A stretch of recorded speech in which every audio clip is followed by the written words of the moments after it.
Estamos de volta, meus amores. Tem método na Band News FM. E atenção aqui, Michele Trombelli, a própria definição da enxugação de gelo, a que me refiro com grande frequência, sobre esse país em que matéria de segurança pública não tem fronteira, não tem controle de fronteira, não tem controle de divisa. Então, você faz uma grande apreensão de armas, de fuzis, de pistolas, mais de 100. Você fala, caramba, mais de 100. Aí passa uma semana e você tem uma apreensão de um volume extraordinário de armas que vinha para repor aquilo que for apreendido. Por exemplo, nos casos do Complexo da Penha e do Alemão, enxugando gelo é aquilo que Fernanda Caldas dará conta hoje. Mulher presa com 30 pistolas que iriam para o CV, para o Comando Vermelho. E aí você ouvirá da Fernanda Caldas os detalhes, a forma como vinha, num ônibus de turismo. Tranquilidade total vindo de São Paulo pela Dutra. E aí, Fernanda Caldas? Então, Andreasa, boa tarde para você, para a Michele, para todo mundo que está acompanhando a gente.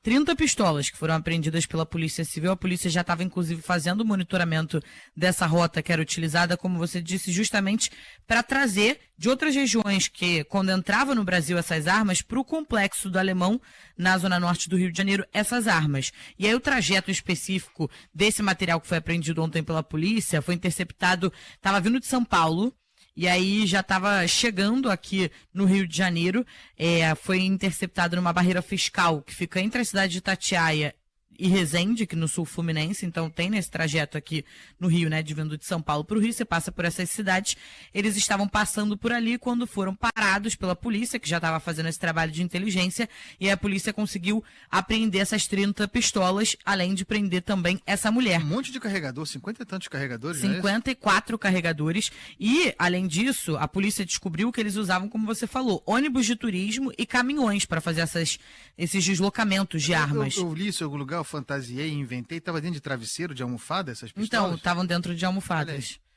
Quando eles rasgaram as almofadas, eles conseguiram encontrar as pistolas.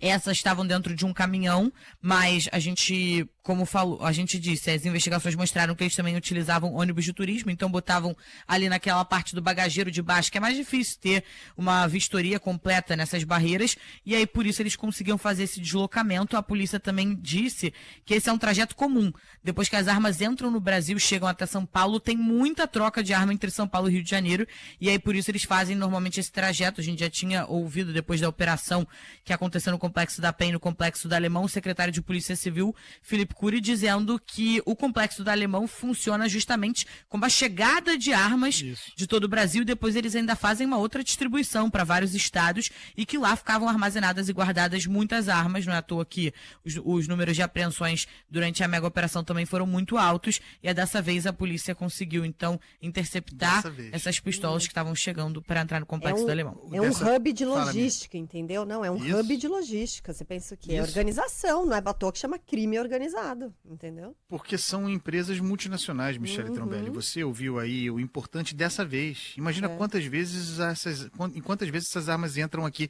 com maior tranquilidade. É uma empresa multinacional, esse pacote aí provavelmente chega a São Paulo via Paraguai, a chamada Rota Caipira. Chega a São Paulo como entreposto para fornecimento de armas para o Comando Vermelho. De novo, aqui a questão igual o caso da fábrica em Santa Bárbara do Oeste. Impossível que essa movimentação aconteça sem a anuência, sem a ciência, sem a participação, sem algum grau de sociedade com o PCC.